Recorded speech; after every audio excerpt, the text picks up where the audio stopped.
ومن أحسن قولا ممن دعا إلى الله وعمل صالحا وقال إنني من المسلمين। ওয়ালাইকুম আসসালাম রহমতুল্লাহ। আজকে আজগর ভাই প্রশ্ন করেছেন যে আমাদের সমাজে অনেক ভাইদেরকে আলেমদেরকে বলতে শোনা যায় যে কিছু কিছু বেদাত আছে পালন করা যাবে, কিছু কিছু বেদাত আছে পালন করা যাবে না। এটাকে আরবিতে নামছে বেদাতে সাইয়া, বেদাতে হাসানা। সাইয়া মানে খারাপ বেদাত, আর হাসানা মানে ভালো বেদাত। এই বিষয়ে একটু আলোকপাত করার জন্য ইন্নাল হামদুলিল্লাহ ওয়াসসালাতু ওয়াসসালামু আলা রাসূলিল্লাহ, আম্মা বাদ।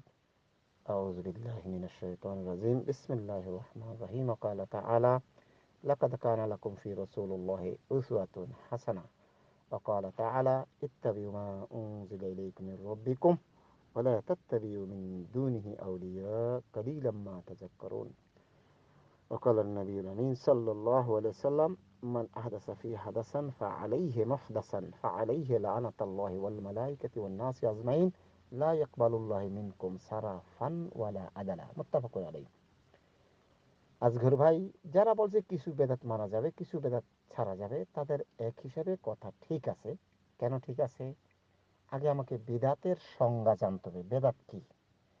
যেমন আল্লাহ রাব্বুল আলামিন কোরআন কারিমে বলছেন বাদিউস সামাওয়াতি ওয়াল আরদ, আকাশ জমিন এক সময় ছিল না, আকাশ জমিনের নতুন সৃষ্টি।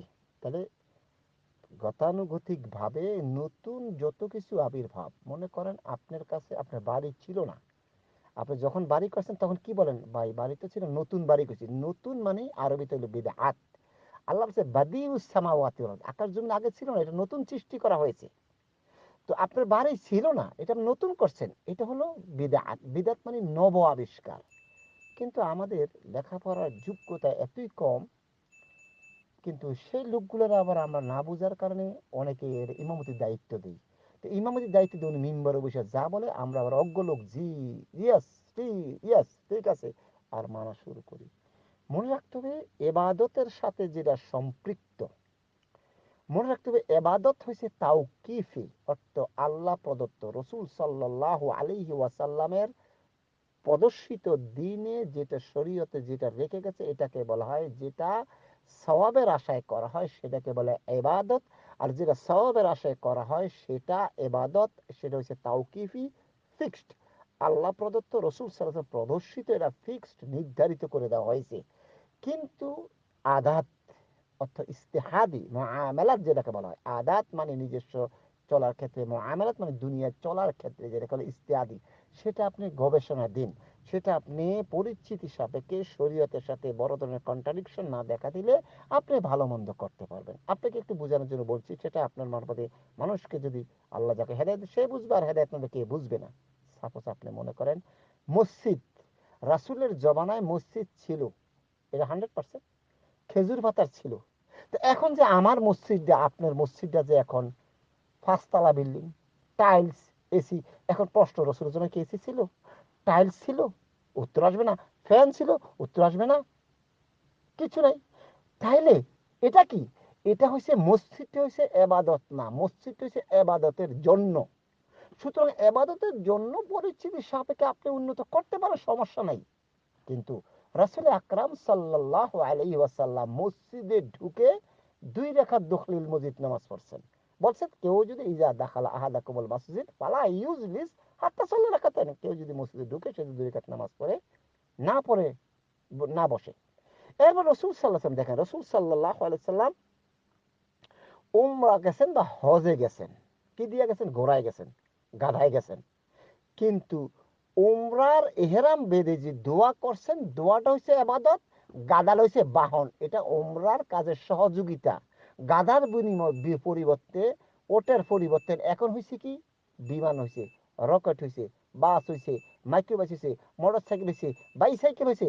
আপনার সুবিধার মতো আমাদের এটা হচ্ছে এবাদতের জন্য, এটা এবাদত না। বাহনটা এবাদত না, বাহনটা হচ্ছে এবাদতের জন্য। এই জন্য এটার পরিস্থিতি সাপেক্ষে আপনি আপডেট করছেন, কোনো সমস্যা নাই। কিন্তু নবী মুহাম্মদুর রাসূলুল্লাহ সাল্লাল্লাহু আলাইহি সাল্লাম এহরাম পরে যে দোয়া পড়ছেন, এই দোয়া কিয়ামত পর্যন্ত পরিবর্তন হবে না, কারণ এটা হচ্ছে ইবাদত। ইবাদত হচ্ছে তাওকুফি, ফিক্সড নির্ধারিত। যে মুফতি সাহেব বলছেন যে বেদাতে সাইয়া, এখন উনি যদি ওটা বলছে, এখানে কথা আছে বেদাতে সাইয়া, কারণ এখানে ওনার কথা ঠিক আছে। যদি আমি যদি এবাদত না হয়, যদি এবাদত না হয়, মুআমালাত তো ঠিক আছে। যেমন আল্লাহ পাক আমাদের জন্য গোস্ত কি হালাল গরু গোস্ত, মুরগি, হাঁস মুরগি, এগুলো আমার কি হালাল করছে। এখন যদি কোনো হুজুর বলে, মনে করবে যে কুত্তার গোস্ত হালাম, তাহলে এটা কি সাই, এটা ক্ষতিগ্রস্ত, এটাকে ধ্বংস, কারণ এটা হারাম। এটা কথার কথা, কুত্তার গোস্ত হারাম, আল্লাহ নিষেধ করছে, কিন্তু তারপরে আপনি খাইবেন, মানে আমরা এটা করলেন। সুতরাং এবাদতের সাথে যেটা আল্লাহ রব্বুল আলামিন নির্ধারিত করেছে রসুলের মাধ্যমে, ওখানে জর্রা পরিমাণ কমানো যাবে না, জর্রা পরিমাণ বাড়ানো যাবে না। যেটা আল্লাহ পাক বলেছে ইত্তাবিউ মা উনজিলা ইলাইকুম মির রাব্বিক, হে মুহাম্মদ সাল্লাল্লাহু আলাইহি সাল্লাম, আপনি অনুসরণ করুন ওই জিনিস যে জিনিস আপনার রব্বের পক্ষ থেকে নাজিল করা হয়েছে। হুজুর তুমি দেখো না, হুজুর এখন কইবো আল্লাহ কোরআন নাজিল করেছে, হাদিস নাজিল করে না, তাহলে হাদিস কি রাসূলের বাণী? হাদিস কি রাসূলের? হ্যাঁ, একটা কথাই সে মনে রাখতে হবে, একটা ওহী তিন প্রকারের, একটা হইছে আল্লাহ সরাসরি পাঠানো ওহী, আর একটা হচ্ছে জিবরাইলের মারফতে দেন, আর একটা হচ্ছে আল্লাহ রাব্বুল আলামিন ও ফদ্দার অন্তরালে দেন। আল্লাহ সূরাতুল শুরার 51 নম্বর আয়াতে এই কথাটা বলে দিয়েছেন।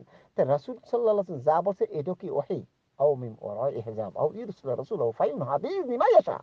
তারপরে আল্লাহ রাব্বুল আলামিন বলেন যে আমার রাসূল মন থেকে কোনো কথা বলে নাই, যা আল্লাহর পক্ষ থেকে হচ্ছে। কোরআন হাদিস দুটোই কার বাণী? আল্লাহর বাণী। একটা হচ্ছে ওহিয়ে মাকলুব, আর হচ্ছে ওহিয়ে গায়রে মাকলুব। যাই হোক, সুতরাং বিদআত যেটা শরীয়তের সাথে সম্পর্ক, সেটা যদি কেউ জর্রা পরিমাণ কমায়, প্রত্যক্ষ পরোক্ষভাবে রাসূলকে অপমান করা হলো, রাসূলকে অপমান অবজ্ঞা করা হলো। যদি সে বাড়ায়, তাও রসুলকে অপমান অপদস্থ করলো। কেন অপমান অপদস্থ করলো?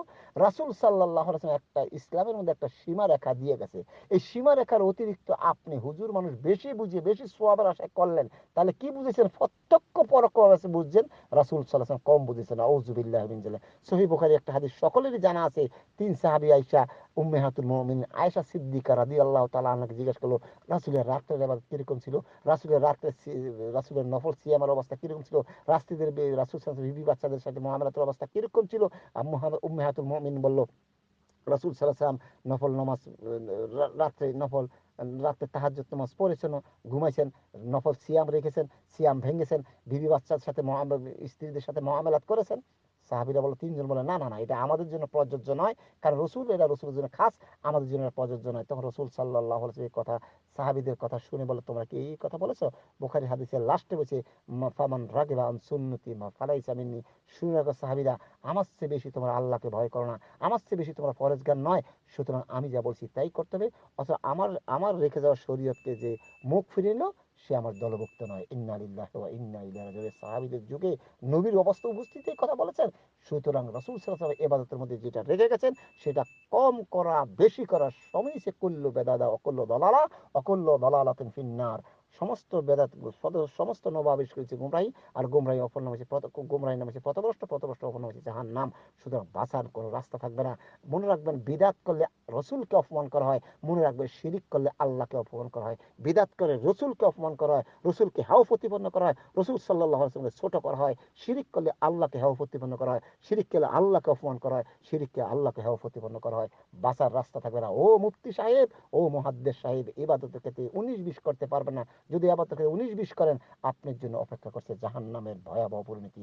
যে রাসূল সাল্লাল্লাহু আলাইহি ওয়াসাল্লাম আলাইহি লানাতাল্লাহি ওয়াল মালাইকাতি ওয়ান নাসি আজমাইন, আল্লাহ লানত, ফেরেশতা লানত, সমস্ত মানব জাতির লানত।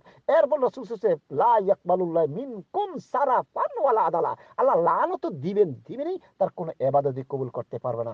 মুফতি সাহেব, রাসূল বলেছে কুল্লু বিদআতা ওয়া কুল্লু দালালা ওয়া কুল্লু দালালাতিন ফিন্নার। আর মুফতি সাহেব বেদাতে সাইয়্যা বেদাতে হাসানা বানাইছেন। হ্যাঁ, আবারও বলছি, ইবাদতের সাথে শরীয়তের সাথে সম্পর্ক জর্রা পরিমাণ কমাইতে পারবে না, জর্রা পরিমাণ বাড়াইতে পারবে না। আপনি দুনিয়ার ক্ষেত্রে পরিচিত সাপেক্ষে আপনি বাড়াইতে পারেন, কমাইতে পারেন।